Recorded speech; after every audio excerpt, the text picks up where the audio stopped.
Hey, thanks for joining us today. I'm meteorologist Taylor Cox, and we are tracking storms today from Oklahoma to Missouri to Iowa and even portions of Arkansas and Texas included in the storm risk. Let's go ahead and take a look at your headlines today. Storm threat across the plains. Yeah, we just talked about that. It's mainly a hail and wind threat today, and it's all thanks to a cold front that's moving through the center of the U.S., but that brief relief from the heat will again be brief. Say that 5 times fast. We get warmer this weekend. Temperatures will warm back up as we head into the weekend for a good portion of the U.S. And hey, have you taken a look at the tropics? Gabrielle is really struggling to strengthen out there. However, I do think that we'll see a hurricane by this weekend. So we'll talk about exactly where in just a few minutes. I want to show you just the first few looks at Gabrielle. We're going to take a look at satellite here in just a few minutes, ocean sea surface temperatures, shear out there as well. So what we're looking at the moment is a 15-mile-per-hour movement. It's about average, maybe a bit faster than normal. Pressure, not impressive at all, about 1,000 millibars, and it's a very weak tropical storm here. We've got a 50-mile-per-hour consistent, sustained wind speed.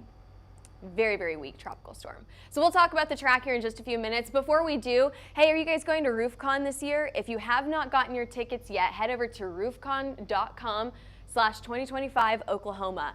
Our CEO, Derek Klein, is going to be speaking there, and he is a phenomenal speaker. It's something that you don't want to miss. That'll be on October 6, 2025. He'll be teaching a master class. You will absolutely want to see him speak. If you have not seen Derek speak yet, you are absolutely missing out, and here's your chance. Also today, are you guys at RCAT today, or do you know someone who's at RCAT today? Go by our booth and say hello, say hi to Brandon at booth 716. He's over at our booth, and we are so excited that we can be at RCAT this afternoon in Texas. Alrighty, let's go ahead and take a look at what's happening across the U.S. I talked about that cold front that's bringing some cooler temperatures down into the plains, but that brief relief from the heat. Again, it's not going to last long. We've got a few showers and storms across the central portion of Oklahoma right now, and that stretches all the way up to central Iowa. However, these storms are likely to turn severe later on this afternoon and evening, producing again that hail and wind threat to a good portion of the plains, including places like Oklahoma City, Tulsa, and Kansas City also included in that threat.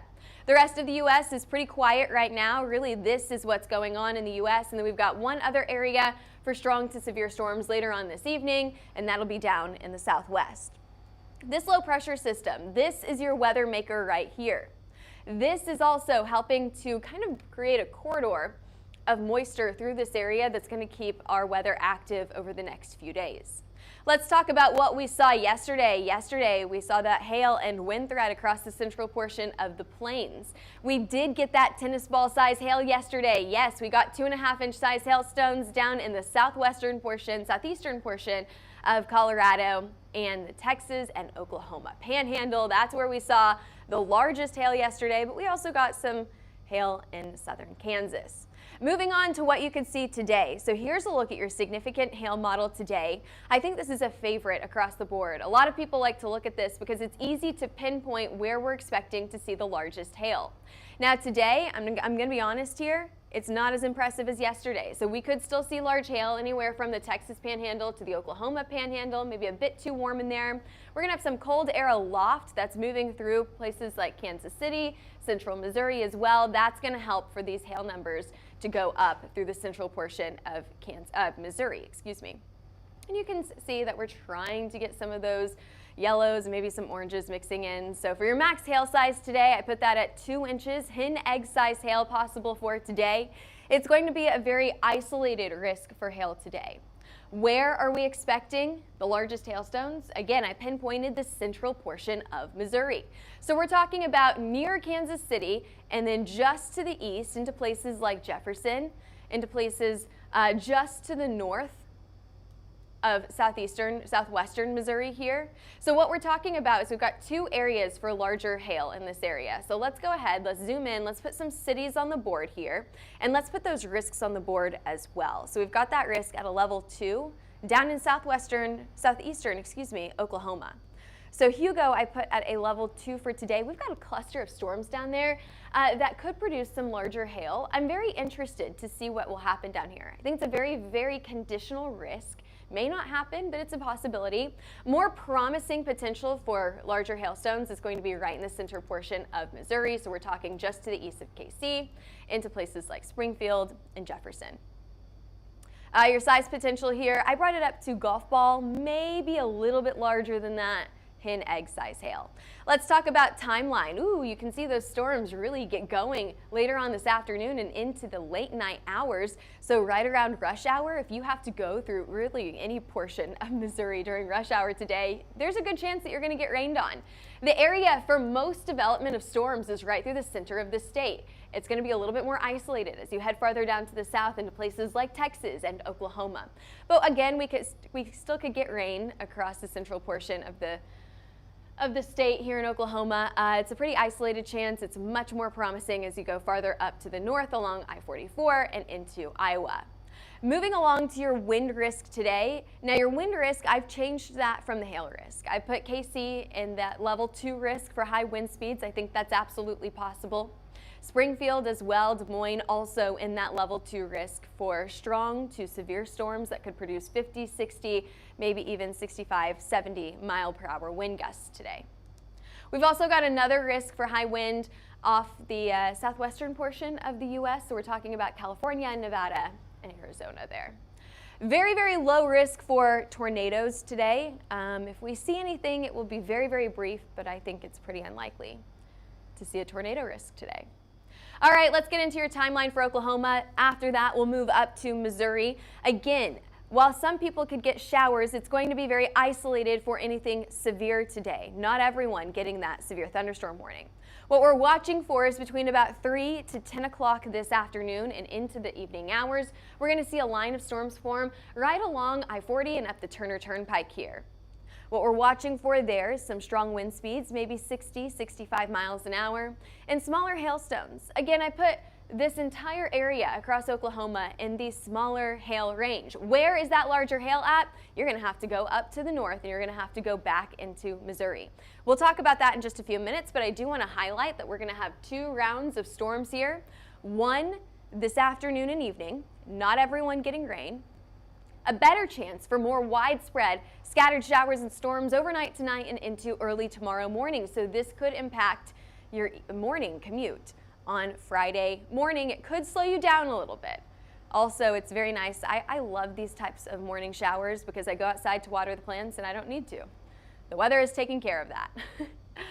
Let's move on to your risk in Missouri today. So we're talking about showers and storms anywhere from Kansas City all the way into places in the central portion of the state. And then we've even got showers and storms up into central Iowa as well, including Des Moines here.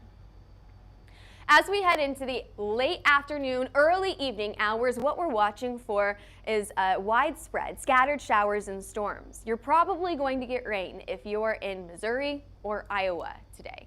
You've got a line of showers and storms, but that's not it. You've probably got multiple rounds of rain here. So Kansas City absolutely has that chance for rain today, but really the severe risk is just a little to the east of the city, and you can kind of see that line up right here.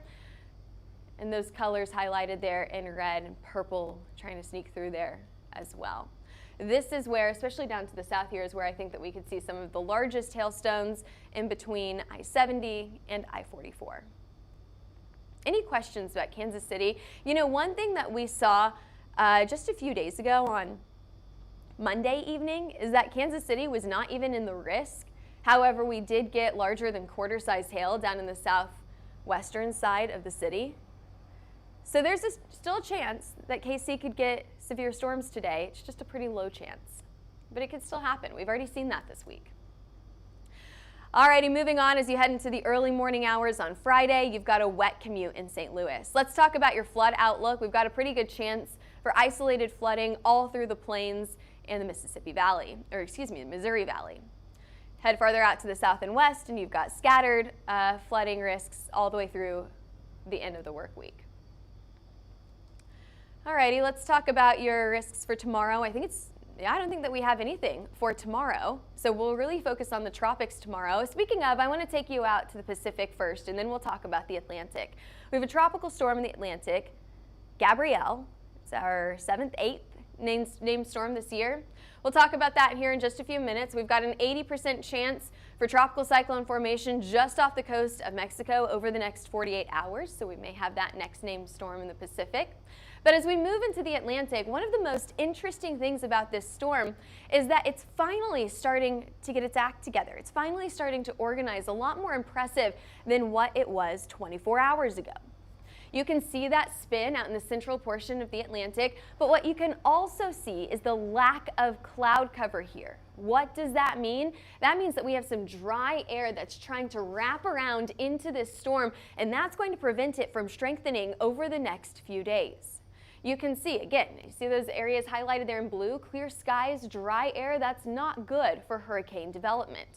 So what's happening here? What can we expect as we head into the weekend? Still, I think that we could see this strengthen into a hurricane by the end of this weekend, maybe early next week. Take a look at your tropical tracker here. Where is this thing going? It's going to get closer to the U.S., making that northwestward track, turning up to the north very, very quickly here and then back out to the east. So one of the greatest impact areas that we're going to be watching for here is Bermuda. The U.S. impact will probably be slim to none. Moving on here, let's go ahead and take a look at the path that the National Hurricane Center has lined out for us. Again, 50 mile per hour sustained wind speeds here, so it's a very weak tropical storm at the moment. It's moving to the west-northwest at about 15 miles an hour. About average, if not a little bit faster than what we would normally see from a tropical storm. The pressure still sitting over 1,000 millibars, not impressive. That pressure, that central pressure right there, we would like to see that in the 900s for a hurricane or hurricane development. So again, this will continue to track up to the north and west. You're going to see that through the early portion of Saturday. By Sunday, that's whenever we expect that to strengthen to a Category 1 hurricane as it continues to turn up to the north and east. Sunday, Monday, that's whenever we finally see that next hurricane. It's been a while. It's been over 20 days since we saw our last hurricane. So do we have anything else? Oftentimes, whenever the first storm gets going, it's like we flipped a light switch on, and then it's just storm after storm after storm. Pretty unlikely, I'm going to be honest. That conveyor belt of storms looks unlikely here. If you go down to our next potential area of concern, we've got a 0% chance for tropical cyclone formation over the next 2 days and only a 20% chance over the next 7 days. So we're not saying there isn't a chance, we're just saying it's a very low chance for another storm after Gabrielle. Spaghetti plots here, a lot of them now in agreement. Yesterday we had some different opinions on what exactly was going to happen here, but a lot of these models now agree on exactly what's going to happen. We're moving to the northwest again, pivoting up to the north by late this weekend. That's whenever we see it strengthen into a hurricane, Category 1 hurricane here, and then continuing off back into the Atlantic, making that northeast turn as we head into the middle of next week. So again, what is preventing this storm from strengthening into a hurricane, right? You say that's the natural progression, tropical storm, hurricane, Cat 1, Cat 2, so what are we expecting here? Well, honestly, there's a lot of shear in its path right now. So Gabrielle is surrounded by shear, especially on the northern side as it continues to track to the northwest. Again, that high shear highlighted there in blue is not good for hurricane development. You want shear for tornadoes, you don't want shear for hurricanes. So these areas highlighted here in red and pink and purple, that's what we want if we want to see this strengthen into a hurricane. We're not going to see that until at least later on this weekend and early next week. That's whenever we start to see that low shear and that potential for strengthening. Your sea surface temperature is not terribly impressive right now. We did have warmer sea surface temperatures this time last year. And that dry air, that Saharan dust, carrying all of that dry air with it, that's absolutely going to sustain or going to prevent this storm from strengthening. And you can kind of see even that storm carries that dust with it, carries all that dry air as it continues to track up to the north as we head into the end of this weekend. So there you go. There's your tropical outlook for today. Let's actually take a look back at 2024. Where were we this time last year? We were just on the heels of Helene last year. We were just about to see Helene this time last year. We had Isaac after that, Joyce after that, Kirk after that. It was just like one after the other back in 2024. So could we see that this year? It's possible, but we have to move that Saharan dust out of the way first. The average number of named storms for a typical hurricane season is 14, half of those becoming hurricanes, and a little less than half of those to be major hurricanes. We're a bit below average right now. However, HailTrace meteorologists forecasted us to be about average, if not a little bit above, for this season. So we'll see if we can get there. We still have a lot of hurricane season ahead of us. Typically, this is the busiest time of the year for hurricanes. We have not seen that, obviously. But we still have a lot of hurricane season ahead of us. We still have the rest of September and most of October that we could see a lot more storms form. After Gabrielle, which we're watching right now, we'll see Humberto, Imelda, Jerry, Karen to follow, Lorenzo, Melissa, all on the list this year. I highly doubt that we'll get anything past that, but the weather will surprise you. Let's bring you back to land now, and let's talk about temperatures this weekend. While it may feel nice behind this front for a good portion of the plains, you've got warmer air coming your way. And the Midwest really doesn't get a break from this heat. Temperatures are going to stay warm as we head into the weekend at about average, if not slightly above average this weekend. Let's take a look at your temperatures on Saturday. We've got the 80s here in Oklahoma City. By Sunday, 82 in St. Louis. So again, it's not sweltering hot, but it's a bit above average for what we'd see this time of the year. Highlighted here in red is your likelihood for warmer than normal temperatures in September. So what we're talking about here is temperatures above average as we head into the rest of September. That summertime heat, that summertime's revenge, is not going away anytime soon. And there's your forecast. Thanks for joining us today. I don't see any weather questions, so we're going to wrap up here. We're going to get lunch, and we're going to let you guys enjoy your lunch as well.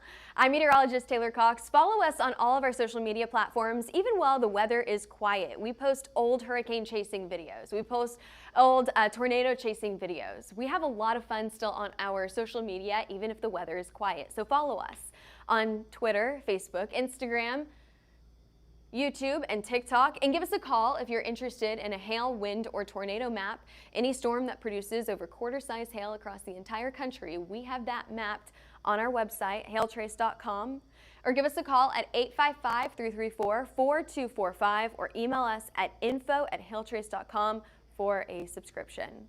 Thanks for joining us on this Thursday afternoon. I'm meteorologist Taylor Cox, and we'll see you back here same time, same place tomorrow.